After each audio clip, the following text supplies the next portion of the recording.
Hey there, hi there, ho there, welcome back once again to another Disney Compendium, an Annex episode, probably the last Annex episode for a while. We got to get back into the swing of doing the movies. Mm, But unfortunately, I'm sorry. The year 1982. The average cost of a new house, $82,000. Price of gas, 91 cents a gallon. Hey, mm. a stamp costs 20 cents. Michael Jackson's Thriller was released, but also today's movie, surprise, surprise, for the new year, we're going to look deep into the future that computers are going to bring us. We're going to talk about Disney's Tron. As usual, I am your host, JJ, and over there, my good buddy, my good friend, Nick. Nick, how are you doing? Good. A little surprised you said that we're going to talk about the really popular Jeff Bridges movie, and so I watched Fabulous Baker Boys, Well, and here we are. here we are. Well, we're going to have two different episodes going on at once. You could talk about the Baker Boys, and I can talk about Tron, and Yeah, they're I'm pretty much the same movie. I'm good not to talk about Fabulous Baker Boys. Now, Blown Away, we'll talk about. Let's talk about Blown Away. Okay. Go. Okay, I'm done talking about Blown Away Lloyd's already. in it. Yeah. The end. Jeff Yeah. Bridges. Uh, I'm actually really excited to do this episode because this is a movie you and I think we've talked about doing this before. Oh yeah, yeah. It's This a was like when we were thinking about the idea of like side movies. This was always one of the first ones to come up. So and we're both nerdy man children who immerse ourselves in nostalgia, and this so movie is the epitome of that. absolutely. 1982. I'm trying to think. Jeff Bridges already sort of, obviously well established in um, Hollywood. So it's so what? Because by this point he'd already done things like The Last Picture Show, Right. Thunderbolt and Lightfoot. Um, what was the other one? King Kong. He was Um, yeah he played yeah that was in the 70s when he had that yeah, the sweet '70s. beard and Yeah, looked that very that King Kong movie is why Nintendo gets to keep making Donkey Kong, because uh, Universal sued Nintendo over Donkey Kong. I talked mm, about this on the Star Wars one, I believe. One of the Star Wars episodes that you aren't a part of. But yeah, because in the '70s, Universal fought against this like RKO, saying that King Kong was public domain, that they got to make their movie in the '70s, and so that case is when Universal was suing Nintendo. Nintendo was like, "You already said it's public domain. You fought to prove it was public domain, and it's public domain. So back off." And yeah, and also that's a bad King Kong movie. very bad King Kong Not movie. as bad as a sequel to that King Kong movie. Yeah, but yeah, you chose the wrong hill to die on, Universal. That, yeah, He was a different. I think feel like he not only was he a different actor then, but just a yeah. different personality as a person then. You know what else he did in 1982? What's that? The Last Unicorn. Unicorn. He was the magician, right? Yeah, Prince Lear. You. That's not white at all. It's that friggin' drunk skeleton man. Yeah. Yeah, He also, he's yeah, good. yeah. No, I was gonna say he also did a few years later a movie based off of Tucker, the car manufacturer that kind of got That's. railroaded by the I auto re- industry. I remember that movie. The movie's really good, and I really like that. He's kind of like an enigmatic kind of personality, Jeff Yeah, Bridges. yeah. I know everybody knows him as the dude. Obadiah Stane. Obadiah Stane. Yeah, I mean the box of scraps thing, Yeah, aka Triple H. Triple H. Triple H. But he's always kind of Kevin Flynn to me. Yeah, yeah.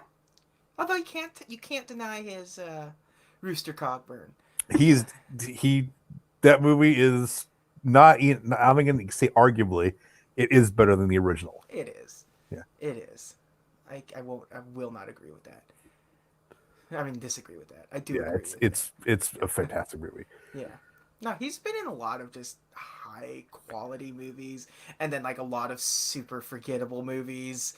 But like, but Like he's the Fabulous Baker Boys. like the Fabulous Baker Boys, or like oh, I'm trying to think of like it's like he did The Big Lebowski, and then the very next year he did Arlington Road. Like, so What the heck? I was thinking just think something else he had done.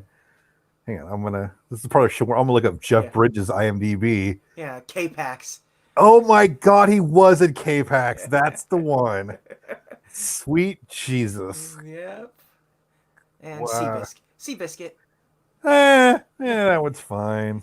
It's funny to see his like career after Iron Man, because it's just like he like stayed in Hollywood and now does like multiple movies a year now and stuff. So I mean, I did like Crazy Heart. Crazy Heart's great. Yeah, Crazy Heart's good. Yeah. It's him actually talking or 2000 singing. yeah, 2010 you have Tron and True Grit. So Yeah. Wait, what? There's another Tron movie? Save it for later. Save But that yeah, one. We're gonna pocket that one because uh, that movie probably better. then this one? Yeah. Eh, I that mean, yeah, movie's really good. I That movie's know. really really I good. know. I know. You're really a big fan of Tron Legacy. Uh, Starting off, JJ, this Yeah. movie, I want to say just for the record that I want to live in Flynn's arcade. Like he has the apartment upstairs. Yeah. I was Yeah. like, yeah, me too. I would totally do that. Yeah. Live at the arcade. Your name is on the front of the building and you live there. It, I, I I have a Flynn's Arcade T-shirt. Glows in the dark too. So. I have a Spotify playlist that I've curated to that would match with like something that would play in Flynn's arcade. We'll get to some of the interesting stuff I could talk about because Disney actually recreated Flynn's Arcade at one point, and, which was Lots of very nice. Journey in that playlist. So yeah, so Tron. Where do we start with Tron, plot wise? What? Oh boy. There's not much of a plot here, No, other there's not. than like, so Flynn is trying to hack into Encom. Encom is sort of, I don't, Google, I Yeah, guess? yeah. A I was 1982 Google? right. Because it's unclear what they do. Like, it's more clear in Tron Legacy what they do now. Right. Because they have a video game arm.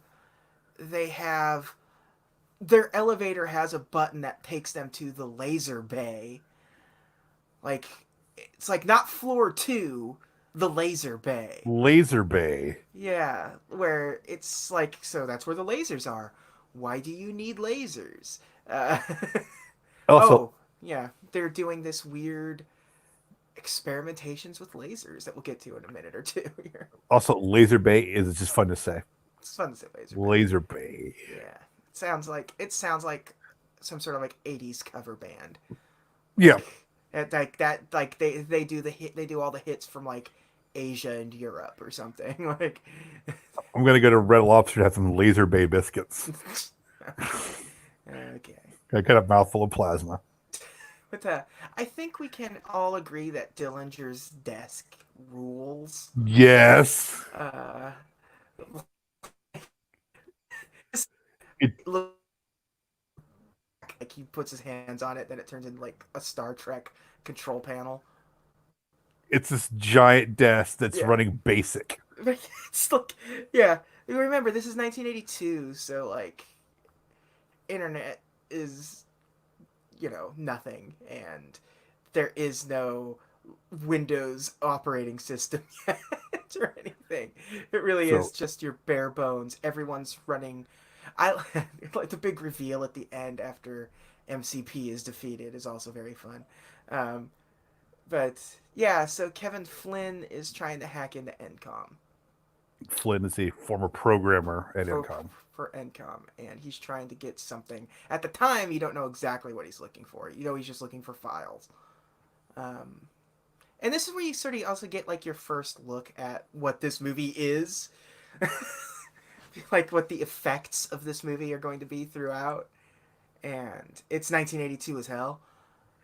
Yeah, Um, yeah. yeah, You get to see it's his avatar in the yeah. grid.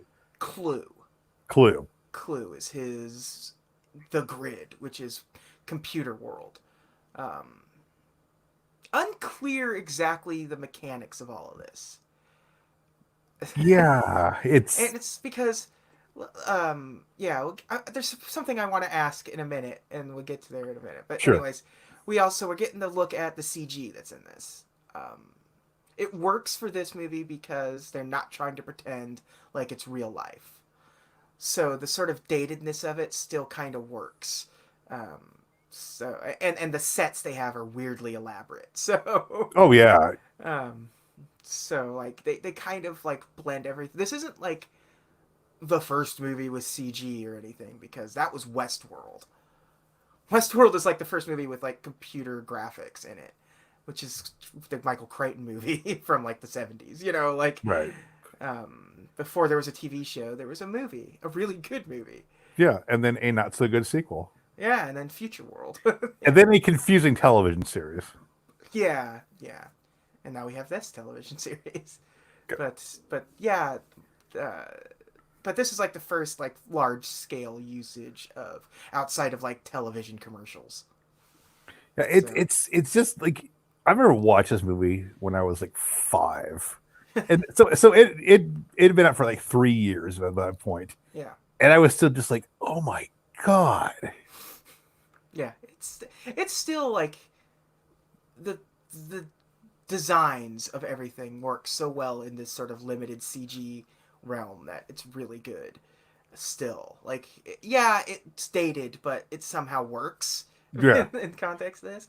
So we find out later that Flynn is trying to steal, like not trying to find the proof because he invented all of these hit games that got Dillinger all of this money and made Encom this massive company. And yeah, so he's just trying to bring down Dillinger and gets what's coming to him. and try to get the girl back Yeah, in a roundabout way. yeah. Um, but we find out that Alan, who is Bruce Boxleiter, From uh, Babylon 5 Babylon 5, exactly. and Tron Um, Legacy. and Tron Legacy, and something else that I'm forgetting. But No, just those three things. just those three things? Okay. Yep. Uh, but yeah, he's been cut off from the system. We learn of the Master Control Program, which is a program that is sort of overseeing computers in general. I Yeah, guess. it's Like, it. I guess it's kind of it oversees the entire. I don't want to. I guess the intranet. I suppose at yeah, that point. yeah, but at this point, like, because at a point he is like, we learn later on that he's like he's looking at other businesses, and he wants to go after the Pentagon and the White House and Yeah, stuff, which like, it's so weird because it is like war games and, um, it's what like it's like the groundwork for what Skynet would become in the Terminator sure. movies, Yeah. where it's like it's clearly AI, but like nobody really knows what any of this is, especially considering like this movie just sort of exists because the creator of the idea saw Pong, and then they're just like, I think we can do something with video games. So like people aren't really 100% certain what computers are doing and what they're capable of, so they're sort of winging it in a lot of instances, but it works for today because what they're trying to create is sort of what the internet has become. So Yeah. the idea of this master control program Yeah. gaining sentience and Yeah. just Yeah. wanting to gain information for whatever reason, but also pitting the avatars of users to the death. Yeah. Yeah. Like, yeah, it's, yeah, lions eating Christians, but computer. Right. That's But, what it is. So. yeah, yeah, it's so weird. Yeah, it's like this weird virtual AI. And like, and it starts like blackmailing Dillinger at a point. Like it's not only is it affecting the computer world, but now it's affecting the real world. So if we through learning all of this and the master control the master control program locked out Alan because of the security breach that Flynn was doing. So Alan and Laura go to Flynn and be like, "You, the gig's up. You've been found out. Like, just They know it's you doing this. yeah, they know it's you. So just chill, man." But then they just end up going into NCOM. Let's talk about the. Let's first. First, I want to talk about how cool is the NCOM helicopter. That thing is freaking amazing. It's With the glowing. it's completely like, yeah, red pipe neon to like outline the helicopter, and they even like did the tips of the rotor blades. Yep, it's So it's flying in the middle of the night, and so it looks like something that would be in the grid. it's a dope looking helicopter. Just so good, and it makes no practical sense. But Nope. Why does it have those lights in there? Hey, don't worry about it. don't worry about it. Don't worry about it. Yeah, it's like that's hint one that he's evil. Uh, It's got a pimped out helicopter. yeah, but so yeah, they end up breaking into NCOM, and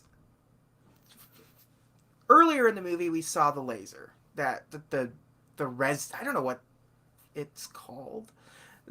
It's a laser that scans things. So yeah, it's basically a scanner. They show it by working on an orange, and I don't understand what they're trying to do.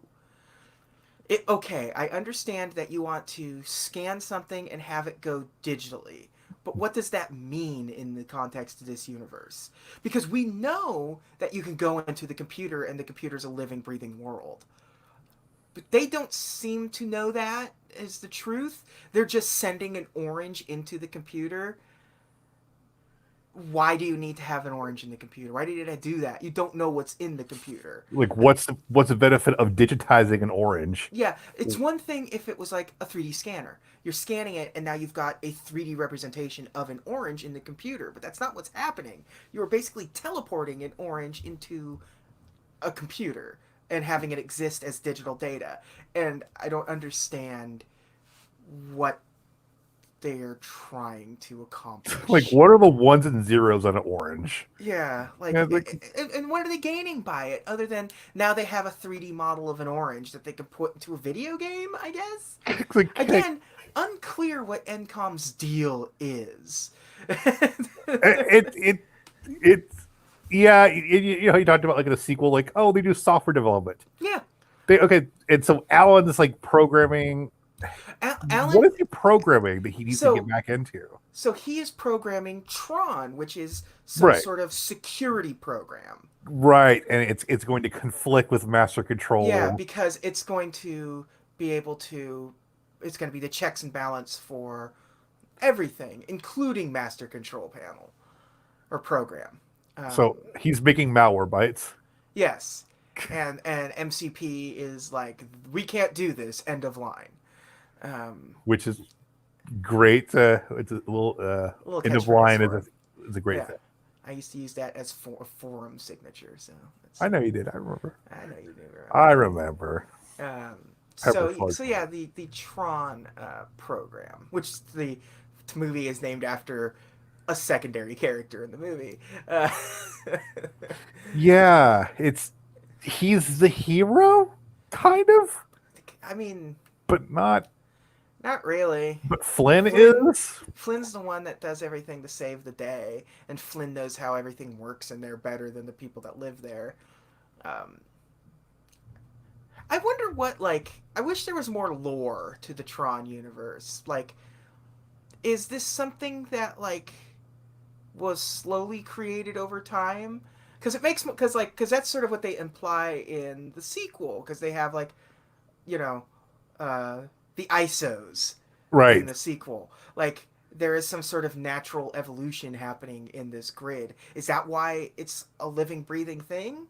Like, like because they don't really explain that part. Like why programs are like living day to day lives inside of this new universe. It's like a Twilight Zone episode, or like, or even like you remember when Lisa created a universe and with her tooth and cola. Yeah. Yeah, yeah. It's the sort of same concept. Like they created this artificial world like where your digital avatar is a living, breathing Yeah, thing but unto they itself. but the funniest thing is that like you never see any proof that they created anything other than a program. Like with Flynn, you do, like because he's interacting with Clue. Right. And But like, other yeah, avatars. yeah, but like, for all you know, all of these other things are like, I'm just a program to do calculating and stuff. Yeah. It's like, yeah, I'm QuickBooks. yeah, QuickBooks, but like, the person that is interacting with it, like, does Alan see Tron, or does he just see a program that was developed in BASIC or something? Like, so it makes no sense. Like it becomes in the computer world, it's Alan. Yeah. So It's it's and only in the computer world only Flynn and Alan and Dillinger and what Sarah's her name? um no, it was I'm bad with names, remembering names. Um, oh, what is her name now? You've thrown me off my track. Alan's fiance. Fiance, yeah, yeah. They're the only ones. Laura. They're Laura. the only ones who are self-aware of the fact that they are Yeah, because people. in the computer world, users are seen as mythological to the masses, except for the evil characters who know they exist and are keeping it sort of a secret. Yeah, it's like don't talk about the users. Yeah, It's yeah, it'll get you thrown into the games. Where you have to play the video games, and so then it implies that when you play video games, you're killing these like computer programs and stuff. I've killed so many computer programs, JJ, Yeah, over the years. yeah, yeah. You killed so many QuickBooks as options. I'm sorry, Mavis Beacon. Please forgive me. So many of her children gone. Sticky Bear. Yeah, I've gets. Anyways, he gets when they get to Encom, Flynn is there and he's trying to get the data, the file that he needs, and Master Control Program is like, nah, I can't let you do this. And Barcode activates scanner. yeah, activates the laser, Yeah, and he pixelates Flynn. pixelates Flynn, and sends him into the grid, fully in costume. Yeah, So not only does it take his pixels, but it deletes his clothes pixels and builds new ones over him. like check it out. Now you have a white onesie with Yeah, blue circuitry going through it, and this I love. sweet bike helmet. Yeah, I love how kind of bad that backlighting effect is on the suits, because Oh, it's wildly inconsistent with it functioning. Like so many times you can tell that it's like how the effect is working, and it's just not because of like the angle and the lighting and stuff. Like just whole sections of the suit that aren't lighting up because they're not framed right or something. and you get that weird blue fuzziness. Yeah, everyone's just kind of vaguely like ashen and gray. Yeah, it's a trippy movie to watch sometimes. It's like because as you explained, like the plot is bare bones. Like first of all, they break into income, which has bad security.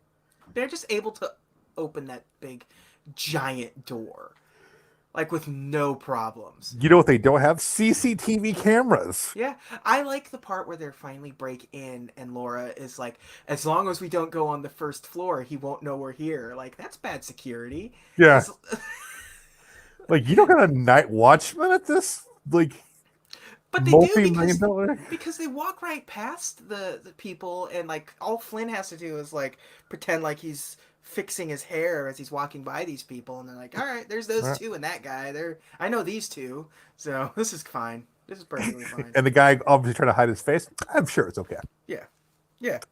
So, yeah, it's but it's a 1980s live action Disney family film, so why not? Except Yeah. for I'd say it's a family film until the very end with the final showdown with Sark. Until death happens in this Yeah, movie. like graphic. Anyways, Flynn, he's in the computer now, and now it's just a revolution story. Yeah, Yeah, it's what it is. pretty by the numbers. Like, he's trying to get out at this point. Like He gets captured. That they put him in the games right away. the Like game's right away. Yeah. with the I guess it's like what would the it'd be like breakout basically Yeah. like human breakout with that one dude. Yeah. The Discs of Tron game. Yeah, Um, and then you have the light cycles, which still very cool to this day. Also, it's also still a really good like actual game. yeah. It when I play the Tron arcade game, that is a level I always select first. Oh yeah. I'm Oh, yeah. terrible at it. Um, I like it when you're playing the Tron game and like when you're doing the master control one and you have to like aim up and you're throwing your disc up there and stuff. Yeah, That's fun. I'm glad that nothing else at Tron Legacy kind of went with like okay, the discs are more important now. Yeah, they're your ID in this universe. Like they're literally data They're discs. data discs. They're CD-ROMs in this Yeah. universe. Um, It's funny in this movie. There's like just white frisbees with stuff yeah, painted with on. yeah, yeah, with black light paint on them. That's all they are is frisbees. Like, Oh yeah, they don't try to like they put out those action figures very recently of Tron, and it's like you look at them, it's like yeah, even on the toys, they're just yeah, frisbees. you and I hunted Walgreens for months. I recall Yeah. looking for. I spent an entire afternoon going to like 5 different Walgreens to get all 3 figures. So I've got Flynn, and I've yeah, seen Tron, but is it Dillinger the other one that's out? Sark, It's Sark's out. Okay. Sark, and then there's an Infiltrator Flynn that's out or about to come out, which is just the same as Flynn but with the red lighting. So, I might have to buy that one too. but also they also have the Kingdom Hearts 2 packs where you get like Goofy with Sark. and, And you will buy them all. yeah. I'm now starting I'm in the middle of my first ever like complete run through of Kingdom Hearts. So You want the collection. I got the collection. It was on sale. It's $35. Of Yeah, course I why was gonna not? get in it. And there is a Tron stage in 2. So Okay. I never played 2. I've got halfway or so into the first one and never played anymore. It's worth it for that, just for you so you can play Tron. Yeah. Yep.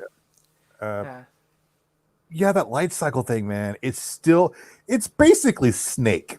yeah. It's yeah, competitive Snake.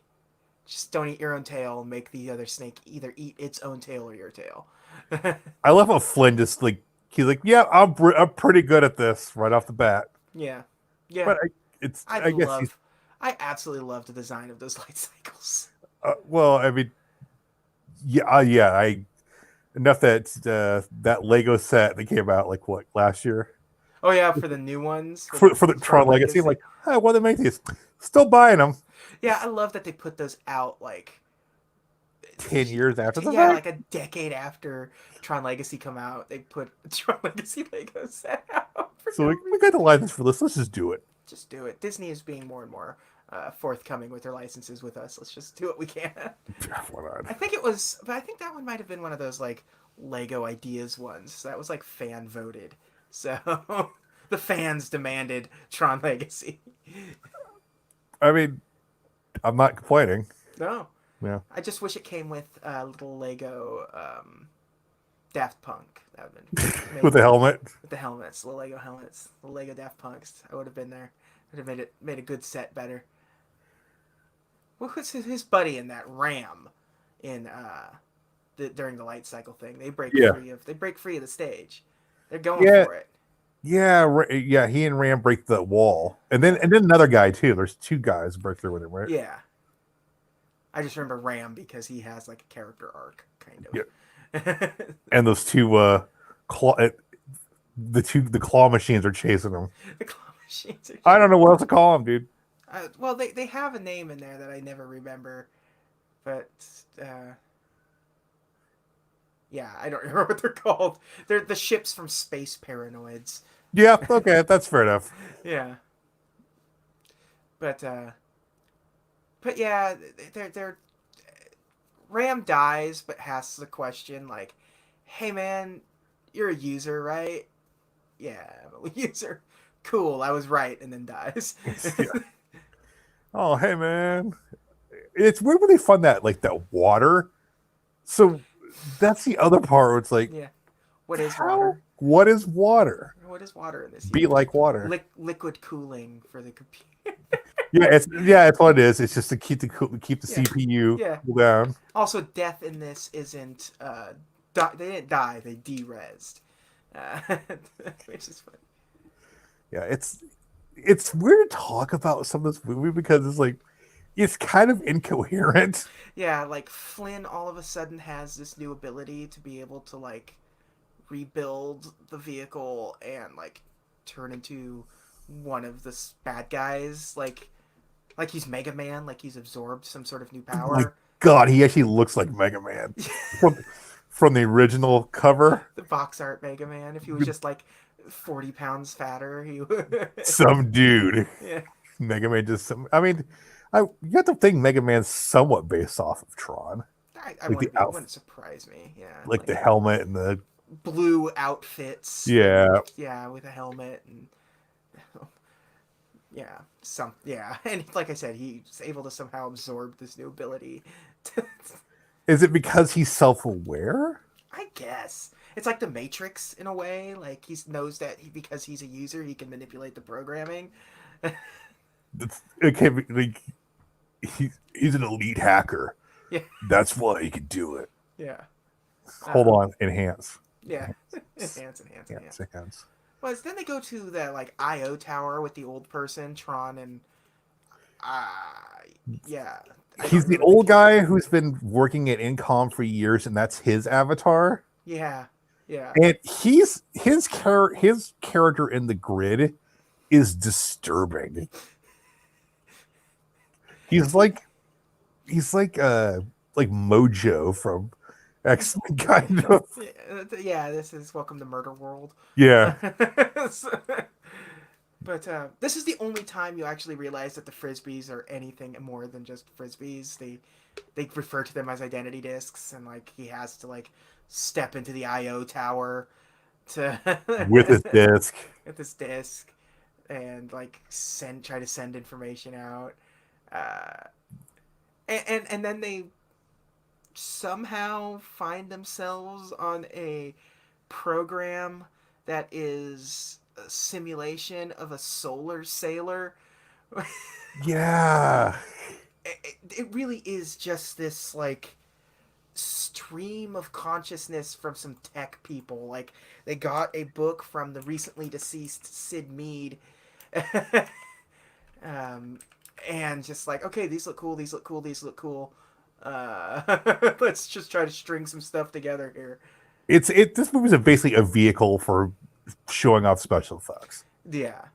Um, but like, yeah, because as we were talking about, Sid Mead was sort of the who just recently passed away like within a few days ago. I think Thursday or Friday. Yeah, as of recording. Um, and he like worked on so many movies as sort of like vehicle designs. The original Star Trek movie, Blade Runner, Tron, 2010. I think Johnny Five from Short Circuit was like kind of designed by him. Aliens, um, So and like the most recent Blade Runner he worked on, and that Tomorrowland movie. All sorts of like major sci-fi works of the last 50 years have been worked on by him in some way, shape, or yeah, form. like a lot of stuff that you and I like. Yeah, A lot of stuff that yeah. and he also worked on some like he supplied designs for a couple of animes. He did some Gundam designs and some Yamato 2520 designs. Did he did he have any input on the theme park stuff or I don't think directly, but his designs have been used. I mean, we've got. I'm trying to think of. No, I guess because there's no modern. Because all the Tron stuff is modern, and I don't think he worked on Tron Legacy. So, no? It defies the computer. yeah. I Uh, mean, the AT-AT. I mean, yeah, okay, yes, fine, fair enough. So technically, yes. Yeah. Uh, every time I watch Tron, I'm like, was laser tag just ripping off Tron? Oh, yeah. Yeah, I just never like because like the whole solar sailor thing is so funny because it also straight up appears in Attack of the Clones. Like, wait a minute, does it? yeah, yeah. I mean, the concept with the solar parachute thing pulling a ship behind it. That Dooku uses one. Oh my god! You're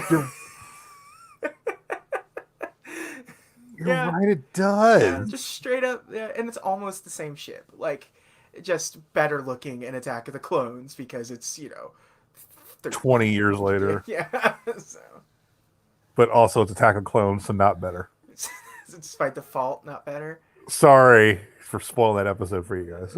No, no. If you listen to the Lucas Omnibus episode 2, Attack of the Clones, you'll find out that it's actually a very good movie.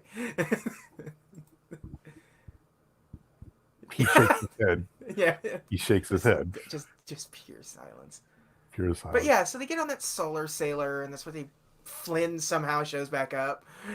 Well, because he's taking the Yeah, good lord, the space paranoid thing, and yeah. he's going on top of the maze that is the grid. So like, and when they're like on the solar sailor, and there's just like miles and miles of like unused land. It's just like a barren landscape. And then here is the orb landscape where there's just like spheres bouncing around. It's like, look at this cool stuff we can do with the computer. Yeah. But it turns into one of those like flying toaster light screensavers for a while. Yes, it does. But so the space paranoid ships over energize the energy beam that the solar sailor is driving on. It Sure. makes you sound like a lunatic when you talk about like the grid stuff in here because it's like that's what happens. They put too much energy so it stops their ship, the solar sailor, from moving forward for some reason. So But they have to jump to another line, but it's too far away. So Flynn goes in and puts his hand in one and like reaches his hand outwards and creates a new path for the solar sailor. like Flynn just has this magic ability now. He He is is. Neo. Yes, I mean yes. This is the Matrix. This a lot of this is the Matrix. But only Flynn has this ability. Yeah, I don't even think he has like it's unclear because they just say, "How did you know that works?" Well, you can divert any energy source. It's But it's like, wait, what? listen, buddy, we understand that. How did you do that? You could defer. You know, you could use a potato as a battery. Yeah, And I was like, it's what? yeah, just yeah. He is a walking Deus ex machina Yes, he is. throughout the entire movie. Like it's just like the Force in Star Wars, where if there's something like, well, how the hell does that work? It's like the Force. Like, well, Of course. can't argue with that. It's okay. How do you do that? Flynn. Yeah. You could use Uh, Flynn. yeah. Um. So what happens next? Because I'm officially like, They get to the IO they get where to the the IO. Master Control is. Master Control has been just sort of like abusing Sark this entire movie. Anytime he fails, he just kind of like half kills him for a couple of seconds. Like saps him of energy or just He's like like glitches him or glitches yeah. him. You see a lot of computer programs being just like tortured. They get all those IO Tower old people into like one room and just they're like, I don't know what they've got them pinned to a wall like it's like a carnival ride, with just like zapping and screwing with their energy. It's the carousel from Yeah, Logan's Run. yeah. Um, so Tron theoretically dies, but doesn't because he comes back very quickly. Yeah, she's back, and then Flynn. So this is the part where it is 100% breakout, where Yeah, they're getting past the little shield, yeah. Master Master Control Control shield, Panel. We haven't pointed out that Master Control Panel is just a giant red cylinder with a face. at the face. Yeah, Looks like which and what is it? And he appears in South Park as like, I'm trying to remember now. It's like Moses or something. I can't remember. It's like some religious character is played by Master Control Panel in the South Park universe. his face looks like Leader One from GoBots. Yes. She's got just like a giant nose and like uh, eyes with no eyelids. And yeah. It's just a big face, Yeah.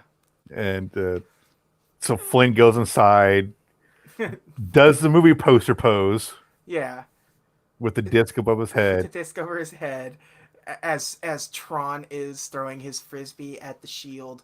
The shield. Well, we didn't point out Sark's death scene, because we have to talk about Sark's Go death for it. scene, because you have Tron and Sark going into their final showdown, and Tron, like they do their like like uh, smack talking to one another, and he's like, "Well, I'm stronger than you." Throws his frisbee one more time, breaks Sark's frisbee, and then like beans him in the dome, like splits his skull open.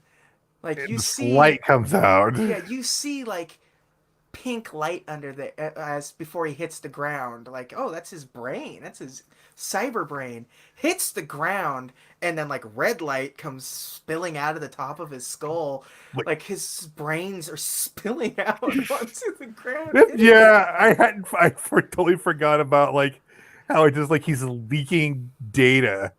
Yeah, and like yeah, and it's red, so it's supposed to be like, yeah, okay, well, that's computer brain. Like that is a very graphic scene that gets just sort of shoved aside because it's a computer program. It's not actually brains. Like, and then the master control panel gives him his power Power? and like does like this Mighty Morphin Power Rangers thing, like Make my monster make my grow. monster grow, and so like he becomes a giant lumbering zombie trying to kill Tron while Tron is hurling his frisbee at Master Control Panel, and once Flynn jumps in there, it stops all of that. Not like stops Master Control Panel just long enough so Flynn can or Tron can get his frisbee right through one of the squares of his shield that he had broken, and that's all also represented pretty well in the video game. Yes, it is. And yay, everyone's saved. Uh, Does Flynn sacrificed himself. Everything. It sort of implies that they created the internet at the end of this. Like by Kind him of. by him doing that, it turned everything back on, and all the IO towers are active, and everyone's sort of connected Yeah, again. it's connected. Yeah. Yeah, and it's like, oh no, it's like, oh, so it's your fault. Everyone, let's go round up Jeff Bridges. It was. Sorry, Al Gore. Yeah, It was Flynn. yeah, Jeff Bridges is the one responsible. Thank you very much. It's not implied. Does Dillinger die? Because they never show. Well, because at the end he gets the.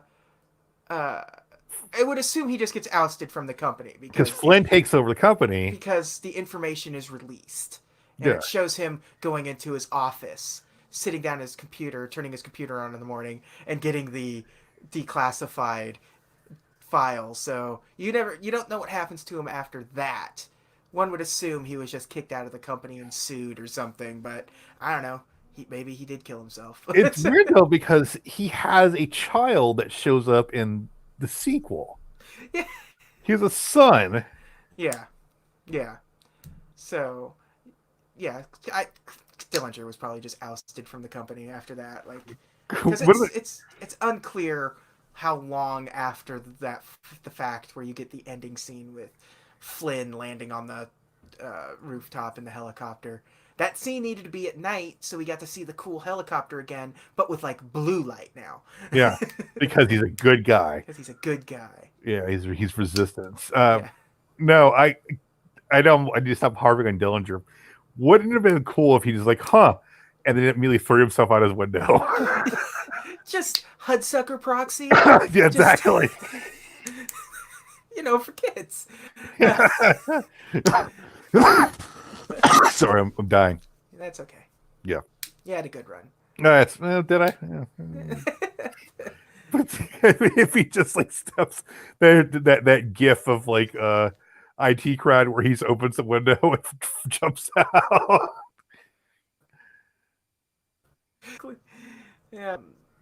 Yeah, so that that sounds like we did a bad job describing what happened in that movie, but believe me when I tell you we did not.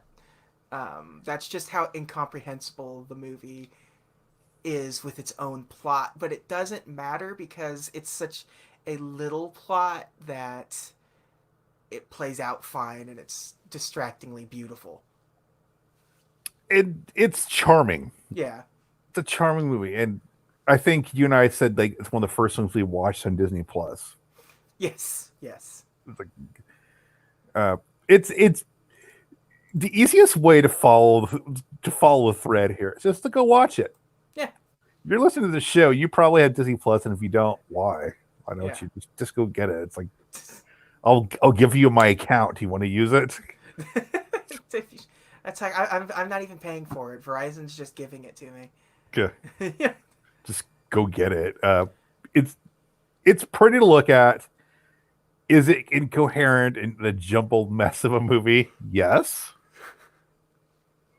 Yeah. But is it fun? Yes. Yes. Absolutely. It is. I would say it's a movie that you watch it like with your full attention every couple of years. Yeah. And then if you wanted to watch it again, you're just like, I'm gonna have it on in the background. Have Tron on in the background. Yeah. Yeah. Yeah. A very small cast. Like, 5 or 6 people. yeah. Like, yeah, one woman, 4 dudes, and that's sort of the bulk of your cast. Yes, yeah. And Tron. everyone plays double duty. Yeah, Because like Jeff Bridges and Clue, Bruce Boxleitner and Alan and Tron, David Warner is Dillinger and Sark, uh, um, and he's the voice of MCP. Um, the old guy is in it as yeah, the yeah. Ram's not. You don't see him, but like You don't see him. because you also get the accounting software guy too in the beginning and stuff. Yeah. Like you know that there's other people out there that are represented, but like yeah, every main character has at least two roles in this movie. So So you said the second one's better. yes, And I'm, thinking about it, I'm inclined to agree. Which gets to the part: was there a sequel? Yes. And there's a TV. There's also a TV series. There's also a Was there yeah. a video game change? Unfortunately, no. They never cashed in on the Tron No, it's no video game for whatever series. reason. It's weird. Of course, there was Tron video games. Lots of them. Like they had discs of Tron and Tron itself, and um, and for we'll get to the theme park attraction stuff because technically the theme park stuff is Tron Legacy, but not entirely. The People Mover at Disneyland used to have a scene of light cycles in it, You did, yeah. and but Tron Legacy had they're building a. I think there is a one of the Chinese parks or maybe Tokyo has a light cycle ride, and there's one about to open at Disney World, which is like a high speed roller coaster where you're I sitting in a light cycle I doing would light cycle I stuff. would totally ride that thing. Yeah. And when the movie came out at California Adventure, they turned in the Hollywood backlot area over by the Muppets and stuff into the Tron dance party, where they basically recreated the bar from Tron Legacy, With the like Daft Punk with scene. yeah with live music and DJs, and in the very back they recreated Flynn's arcade, like the Oh man. front facade with giant neon Flynn's, and it was all 80s inside, so the soundtrack was all 80s music, all of the video games were 80s music. They actually made Space Paranoids that you could go in there and play, and because that wasn't really a game, No, and they never released it. it And was but just a they game that Flynn played at the beginning of the movie. yeah that those ships came out of that were constantly arresting people and taking them picking them up. Um, but yeah, that was, and there was like a hidden room where every once in a while a secret door would open up behind a Tron cabinet, and there was a light cycle on display that you could look at. And I still have two tokens from that because they had Flynn's arcade tokens that you use to play games. So You held on to for prosperity. yes, because they're Flynn's arcade tokens, of course. Uh, And they later rebranded it shortly after the Tron movie sort of came and went. They did a Mad Tea Party where they based it on Alice in Wonderland. we were talking about it being a Disney Plus. I think I told you earlier this week that it was actually a launch day movie for the Disney Channel. Yes. Yeah.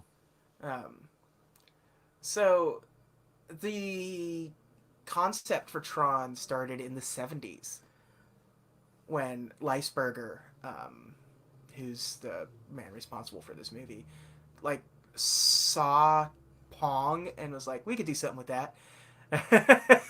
Basically, like video games gave him massive interest. Something we could do with that, and there was a group called Magi, which was a mathematical applications group for computers, and they were like one of the companies that it would end up becoming responsible for CGI in Tron. And so they were like, this is something we could do. Yeah, it's kind of cool to think about like how even back in the 70s, like when video games were their infancy, somebody's like, Yeah. you know, Yeah, to see this is the direction we're headed. yeah, it's funny because that's what video games were. Pong, when he came up with the idea, and by the time they get around to it, the video games that they were making were video games that were feasible at the time, just not that good looking, but the concepts were easy to adapt, and they did easily adapt them into a video game by the time they got around to actually making this movie. So there was the one story with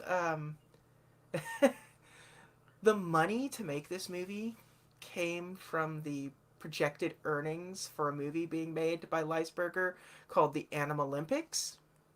That's right. Okay, yeah, you tell me about that. And so the Olympics was going to be a animated film that aired on TV during the 1980 Olympics, Moscow Olympics, and Winter Olympics. Yeah.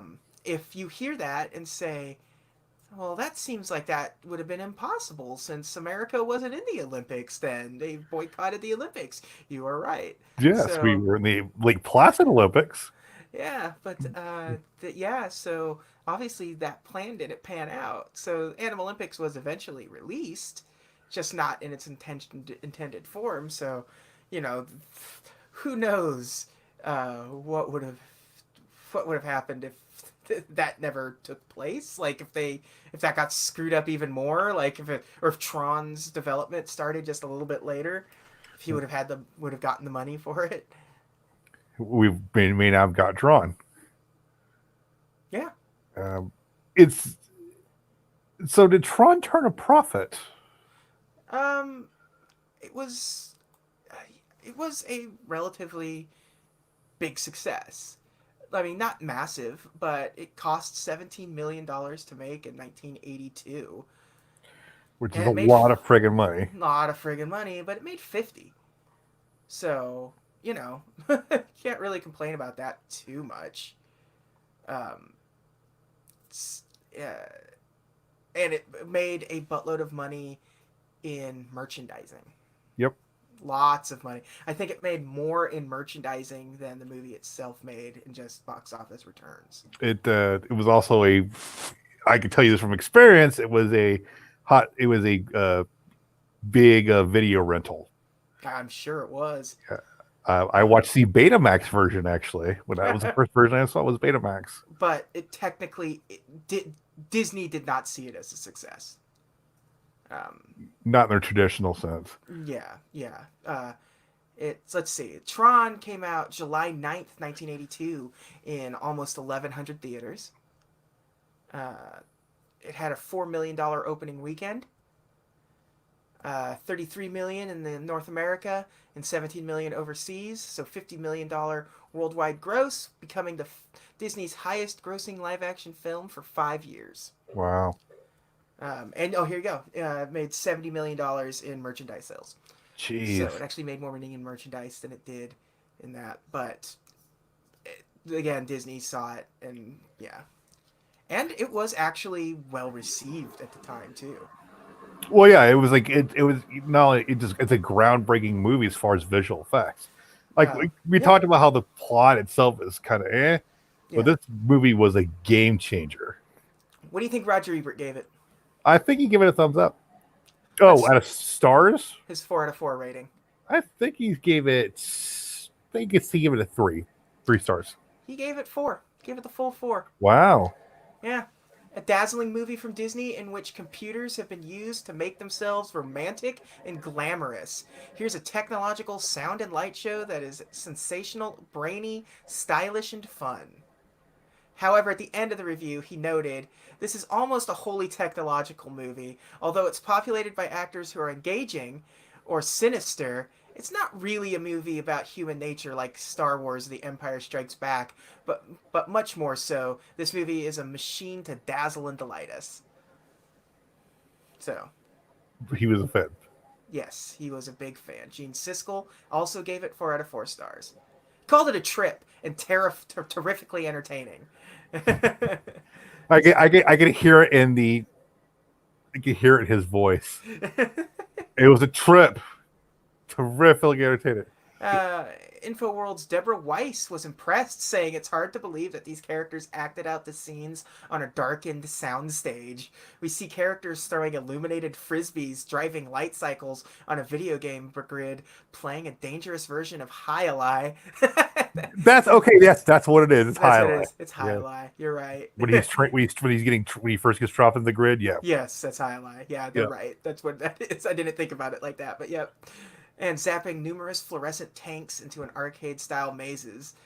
Uh, it's just what video game fans and anyone with a spirit of adventure will love, despite the plot weakness. See, it's just everyone's like, it's just a fun ass movie. Yeah. It's kind of brain dead, but it's fun. And Variety hated it. it's right. Yeah. But I mean, and that makes a good point. Like at the time this movie comes out in '82, Yeah. the arcade business is booming. It's Yeah, huge you in could that. not. This movie could not have come out at a better Nope, time for that kind of nope. thing. Like, you're not. This movie comes out in a post Donkey Kong world, Yes, so where like games like Tron are totally feasible. Like, where the idea of Flynn's arcade and what that is in this movie is feasible. Like, it's very possible that this giant, massive arcade exists somewhere in somebody's hometown. yeah, or it's because like there's some stats where like in 80, I think 82 was probably the peak, wasn't it? Yes. Yeah, it was the peak because you had Atari running on all cylinders. You Yeah. have Donkey Kong. You have Kick Namco. Namco. Yep. Yeah. So, yeah, it was big. Apparently, Steve Eisberger says that the Academy refused to nominate Tron for special effects because they feel that they cheated by using computers. I and he wound up getting like an honorary. Yeah. Yeah, And it did get and they did get nominations for costume and sound. So that is a bizarre way to go. Like, yeah, you cheated. yeah, but I guess like at the same time, like the Academy is like still today is just a bunch of old white people that are out of touch with everything. It's like, oh, we can't nominate the movie. It was on Netflix. Yeah, so it's the same idea of like, well, nobody really created like because you're still in the era of what this is 82, so Empire Strikes Back had just come out. I think ET comes out this year in that Yeah, year. and they're all still using these meticulously crafted, expensive, miniatures and Lots of practical practical effects. effects and Yeah, stuff. And now you have this movie where it's a bunch of actors on a sound stage with no set, for the most part. And, lots of just like, yeah. So I can understand where that comes from in the sense of that thought process. I'm not saying it's right, but I get how that out of touch frame of mind comes around. yeah, because this movie, like I said, it broke new ground. Yeah. Like nothing had.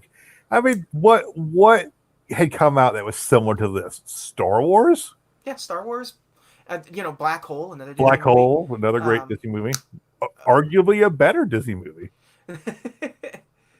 but what else?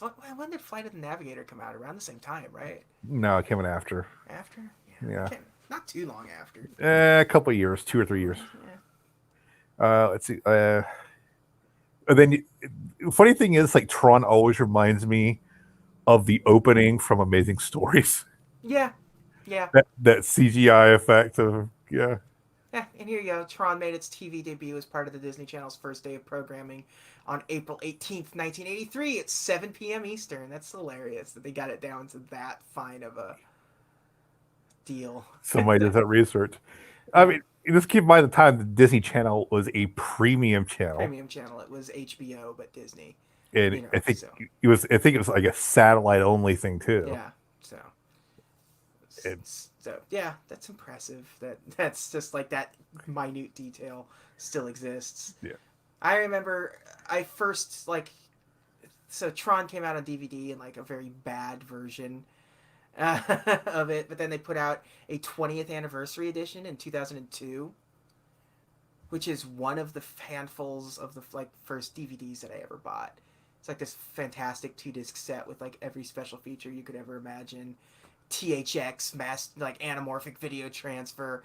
The documentary is longer than the movie itself. oh my god, like it got it got a pretty good laser disc release, I believe, right? oh yeah, absolutely did. Um, it was like there was like I think it was released several times, and it wasn't just because it also had Betamax and video disc versions. Like it was a big, because it was a big special effects movie. It was going to be one of those things that was just going to see as many releases as it could. That's where I saw it on Yep. Betamax. So yeah, Yep. By 1993, it had grossed $17 million in rentals. Jesus. I mean, and this is like when the rental business. This movie was fortunate because it came out A when arcades were booming, Yeah. and B when like the video rental business was just starting to take off. Yeah. Exactly.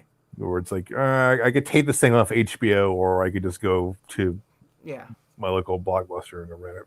Yeah. Or like for a lot of people, like because like convenience stores and grocery stores were in the video game. Yep, The video game, the not video. videos. Yeah, where you could go to like the grocery store and also like rent movies and the players and stuff too, which is Yep.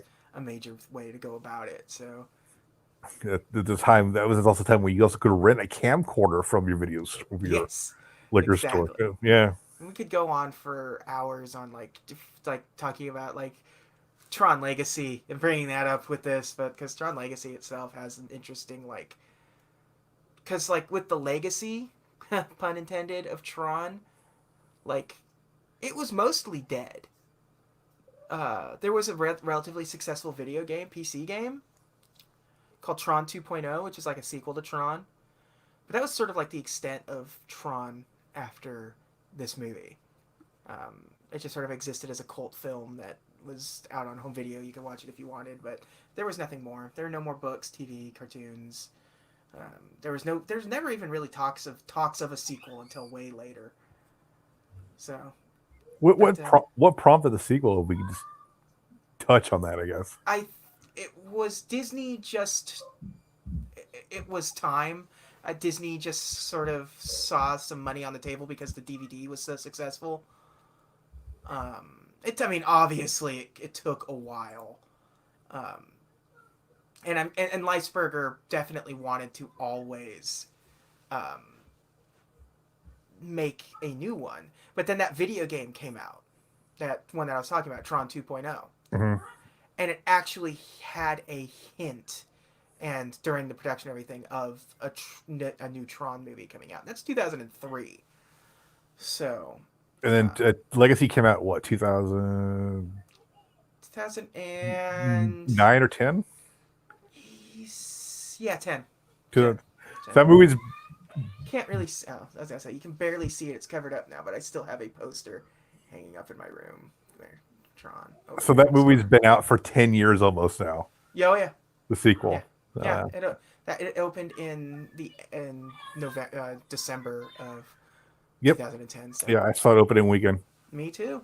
Yeah. Had to. Loved Tron. Never was not going to miss it for anything. And that was a crazy movie. We'll talk about it at some point down the road, I'm sure. But the 3D in it was really good, but it was also like the entire movie wasn't 3D, which is very interesting. Yeah, it was like that's when the 3D boom was starting to take off. Yeah. Where it's like, oh yeah, let's just like so. In a way, they're both revolutionary movies. Yeah. Yeah, It was weird with the 3D in that because it was like if it was in the human world, it wasn't 3D, but when you went to the grid, it was 3D. So you're like taking the glasses on and off, which you usually don't do in 3D movies in the hmm modern era. or go see 3D movies in the modern era. Yeah, it was first announced in 2008. I remember they announced it at Comic Con, and the logo was just the old school Tron logo, but the O was replaced with a number two, and it was very good Tron thing. But nobody likes it when you replace letters with numbers. It always comes off as bad. That's a video game trope. Yeah, makes sense for Tron to do it, but man, I did like. I don't want to talk too much about Legacy, but I did like the arc of Flynn's character. yeah, You know, like yeah, he's more likable than Legacy, I think. yeah, yeah. Because What else? Now I have to look because let's see. This was 1982, right?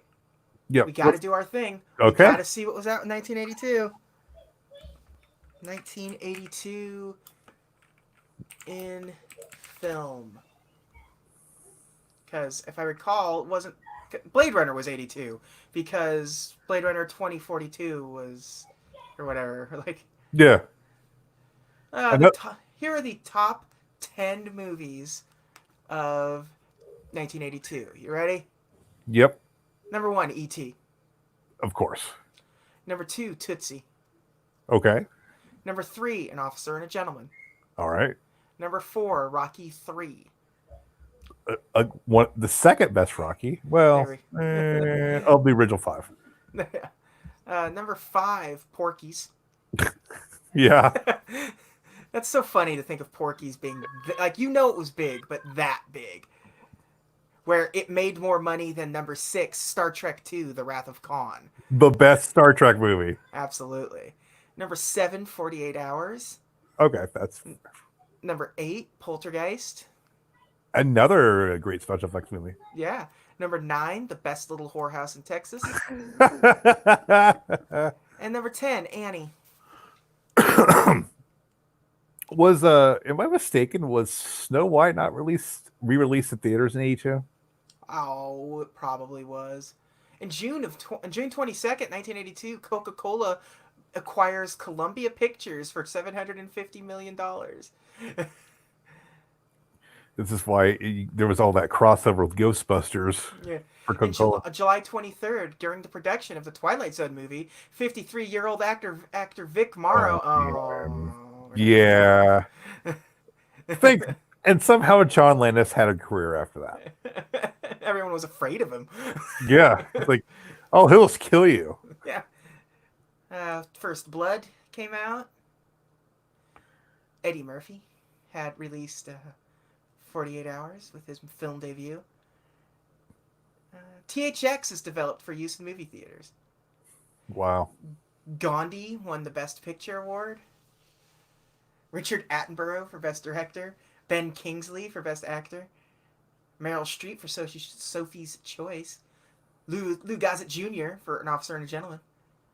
I got nowhere else to go. Yeah. Let's see. I want to look at other movies that came out. You said Snow White? I think it was re-released in theaters in 82. That sounds right, but Secret of Nim. Oh, heck yeah. Go back to our old friend Don Bluth. Yeah. This one doesn't look like it's saying that. This is a different layout than I'm used to. They're really screwing with me on this. Oh, there we go. Da-da. Oh boy, they've changed everything on me here. Ooh, Forbidden World came out. Originally titled Mutant. Conan the Barbarian came out on my birthday in 1982. I wasn't born yet, but... Happy birthday, Conan. What is best in life? Birthday parties. Hanky panky. Man, Poltergeist and Star Trek II came out on the same day. Wow.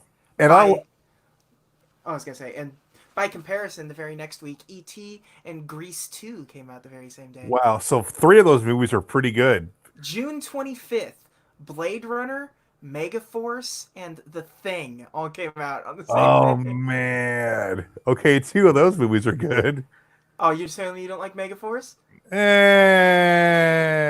It's all right. It's a Barry Bostwick movie.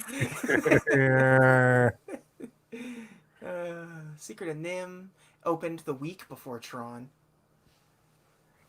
Anything else? Let's see. Best Little Whorehouse in Texas. Zapped. Oh my god. Scott Baio. Friday the 13th Part 3. The one where the hockey mask makes its debut. Yes, sir. Opened the same day as Officer and a Gentleman, Fast Times at Ridgemont High, and Tempest. And the very next week, The Beastmaster opened. Oh my god. This is like a list of just like 11-year-old me what movies I would watch on a Saturday afternoon. Amityville 2, Pink Floyd, The Wall, the Wizard of Oz anime. Oh man. So October 22nd, First Blood, Halloween 3, Season of the Witch, and Jinxed. I like 2 of those movies.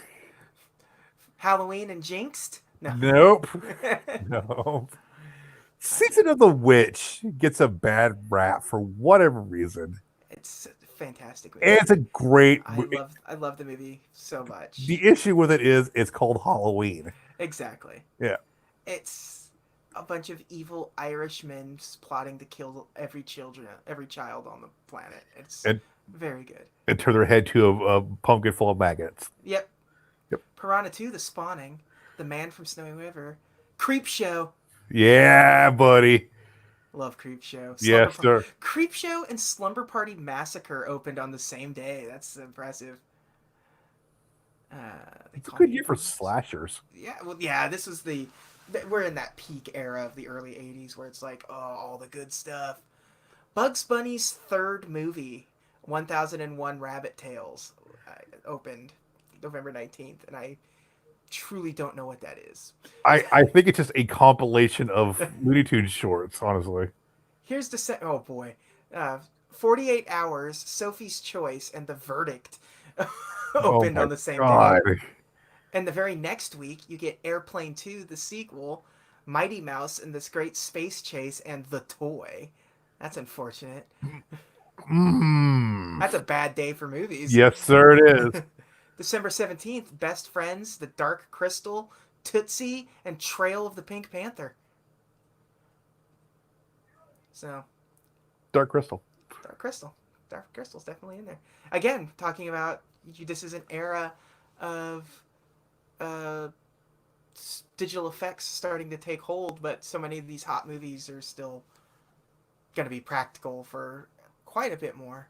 I don't know when we really start getting into CG effects going forward Like on a regular basis. on a regular basis. Like Tron sort of becomes the biggest and uses it the most, but like it sort of stays that way for a while. Like it's proof of concept. You can do it, but how do you implement it? Because not every movie takes place in a computer world. I'm trying to think of like what was the next big movie that would have had Yeah, CG, like Back to the Future 2? I guess. I don't even know how to look that up. I don't either. Yeah. The Amazing Stories opening credits. Timeline of computer animation in film and television. Okay, maybe Let's that'll do this. start at start at here, the 80s.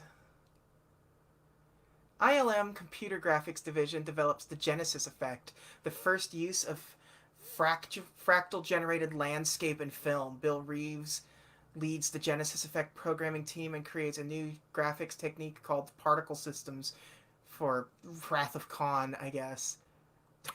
Okay, there's parts of Rathacon where Yeah. Tron, first extensive use. It's got 15 minutes of fully computer generated stuff in it, so that's pretty good.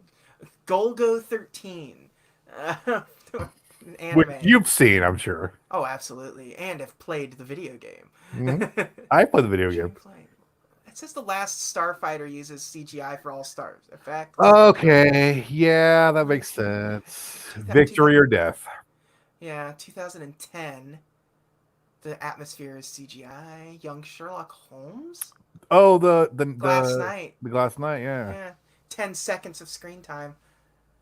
Money for Nothing is probably going to be like the first like major The music video. the music video of 1985. That's like the first major like it fully CG like product that you can do. And that Flight of the Navigator that uses some.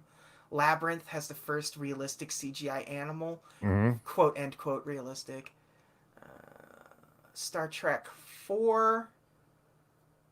Luxo Jr. comes out in 86. The first Pixar short. First Pixar. Golden Child. Captain Power and the Soldiers of Future. The VHS game. Yeah.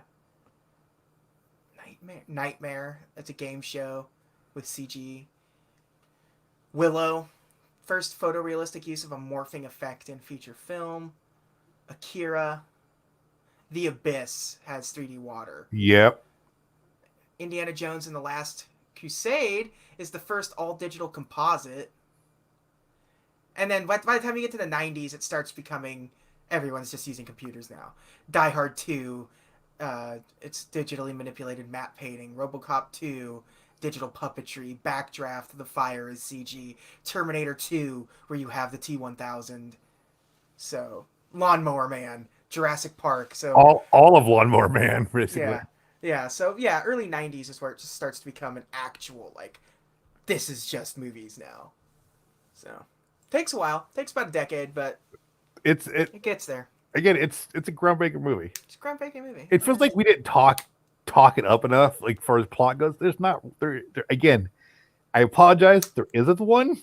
Yeah, It's it's one of those movies that is just like it's hard to know because like it's something that we grew up with. yeah, I don't know what a teenager seeing Tron for the first time would feel about Tron. right. It's sometimes like some people just don't have that ability to sort of maybe also put your mind at the time because like there's some movies that are just that way. I'm thinking of like the original Black Christmas. Yeah, Like that's the first slasher film. Like it predates Halloween, but you know it's like but the plot is sort of nonsensical to somebody who maybe wasn't there in the right. 70s because that was like a real event going on at the same time and slasher movies weren't that kind of movie didn't exist at the Yeah. time. So what seems like well like Halloween did it better, yeah, but like Halloween also had time like Well, so and that's like the whole thing where I read about like people when they first when the original Frankenstein came out and people went to see her theater and saw it.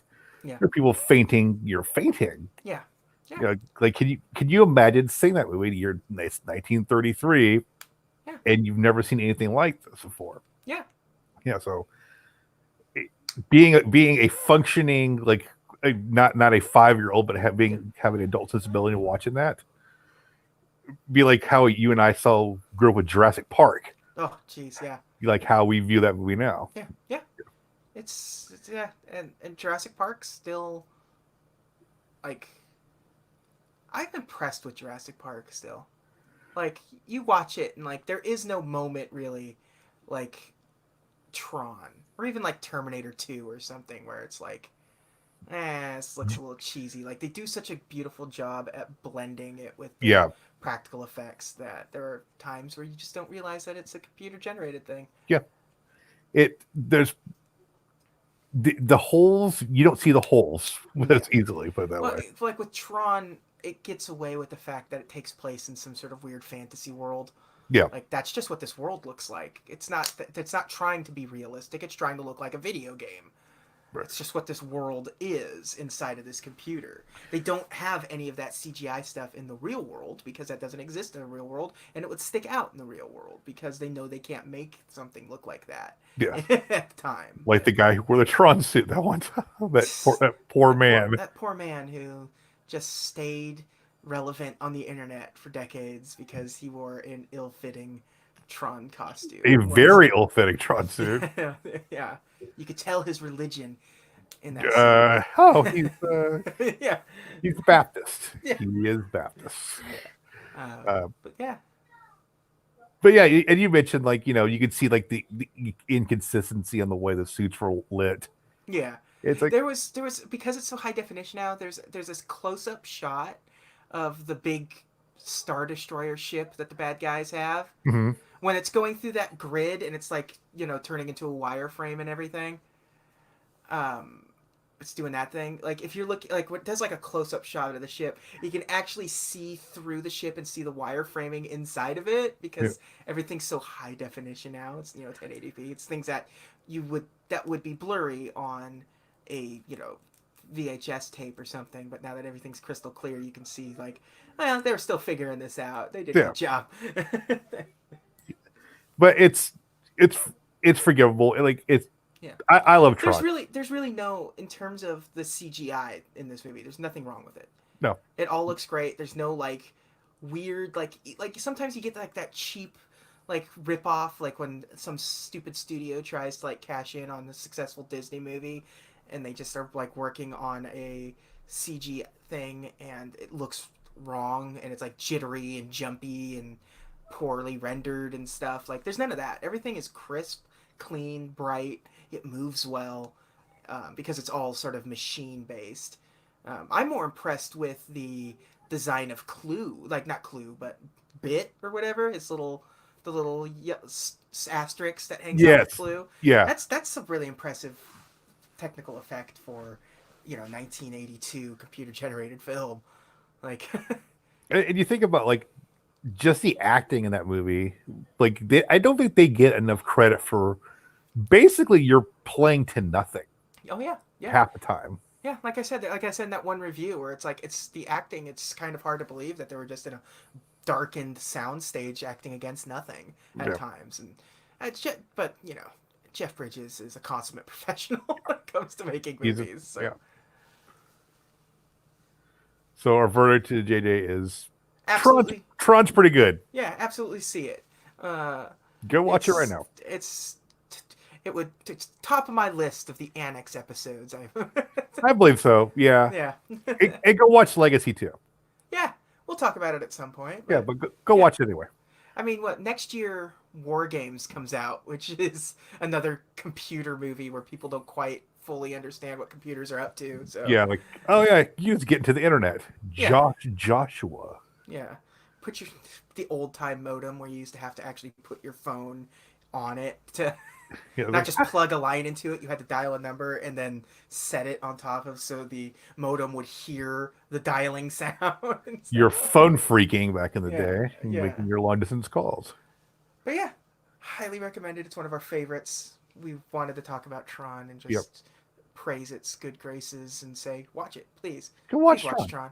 I love Tron. It's great. I do too. I do too. It's yeah.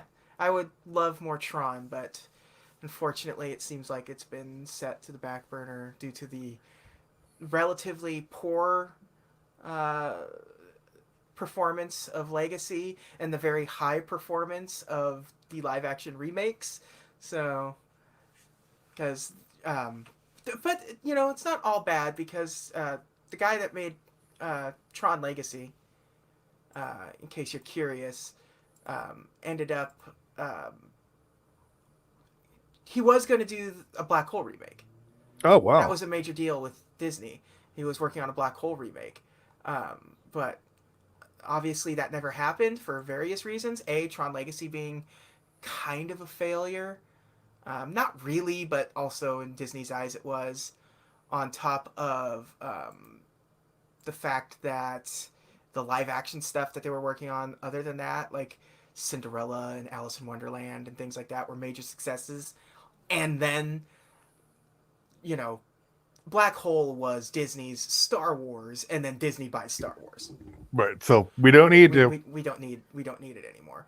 But yeah, Joseph Kosinski, I think Kosinski, yeah.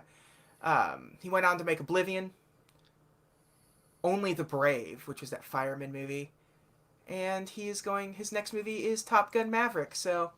Fantastic. Which I'm So excited for. so listen, if one person is capable of taking a dead 80s franchise Yep. and revitalizing it and making it familiar but fresh at the same time, It's this guy. it's this guy. So And I have no doubt that within the next 10 years, we'll get more Tron.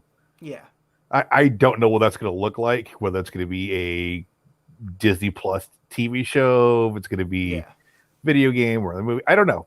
yeah. I But mean, and Disney hasn't abandoned Tron. Like I said, the Light Cycle ride is opening soon at Disney World. Um, it pops up in video game stuff all the time. Wasn't all that long ago they put out an Endless Runner for the PlayStation 4 That's based on right. Tron. So, it's there. It's It's it, just hanging out, ready to go. it when Disney thinks that thing's going to make them money, Yeah, they'll dust it off. they'll dust it off. And now that they don't have to worry about a lot of other things, um, you know, I it's mean, probably more likely than ever. They can just pull in, some filmmaker who needs a job for the moment. It's like, well, you could do a Tron miniseries for Disney Plus if you want to. I would totally watch a Tron miniseries done in the style of I'm Mandalorian. gonna say Tron DeLorean. Tron DeLorean, the man who drives the DeLorean. Yeah, absolutely would watch a Tron Western.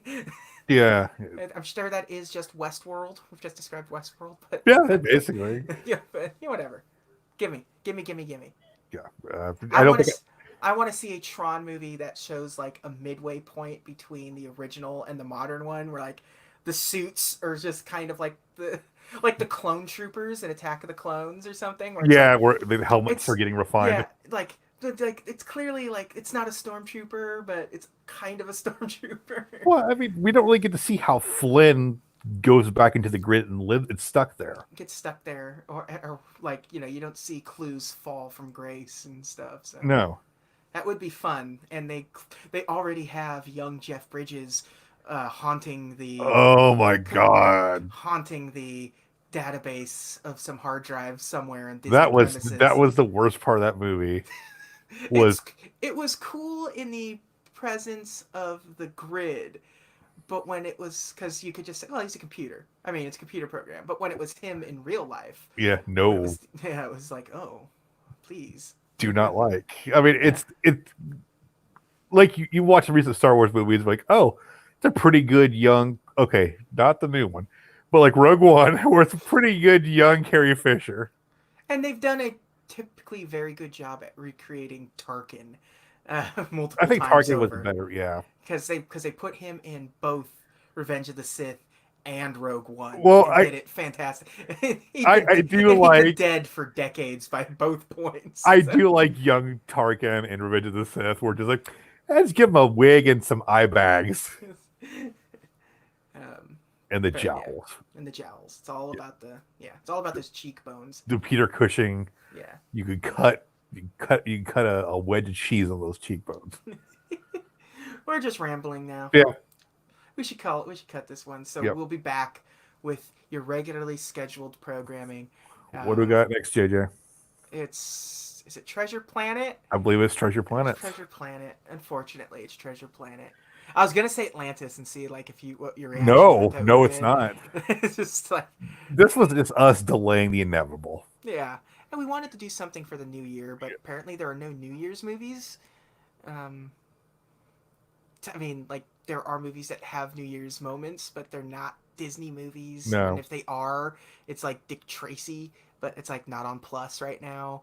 And you know, and Which, like yeah, when it does get on Plus, I think we got ourselves another Annex episode, sir. got another. And I was thinking about Rocketeer at one Okay. point for this episode, but then you mentioned Tron. I was like, that's good. That could be like, we're in the future, just like Tron. So Yeah. And to be honest with you, part of the reason I picked it is I don't know anybody who loves Tron as much as you do. just absolutely adore Tron so much, and I will always love Tron, and it will never ever leave my soul. Yeah. It will forever be on the grid of your heart. The grid of my heart. The If I grid of your could, I would let a laser shoot me in the back and send me into the grid. And you just be dancing with Daft Punk, Yes, just hanging out in the bar with Daft Punk, waiting for the beat to drop. waiting for the beat to drop, Yep. and then experience a tragic, horrifying death on the grid when I crash my light cycle into my own streamer. Like that, I won't lose. I will cause, knowing how I am at video games, I will cause myself to Day one, you crash into your own streamer. yeah. But until then, thank you all for joining us. Happy New Year. Happy New Year. Merry Christmas. Ho, ho, ho. Any other holidays coming up before this? No. We'll definitely. Happy tax season. Happy tax season. And cuddle your W-2s close and pray to the tax gods that you get something good. Happy nuclear holocaust. Yeah. Yes. Let's speaking of war games. Yeah. How about a nice game of chess? How about a nice game of chess? The only way to win is not to play. Exactly. That's a good way to end this. The only way to win is not to play.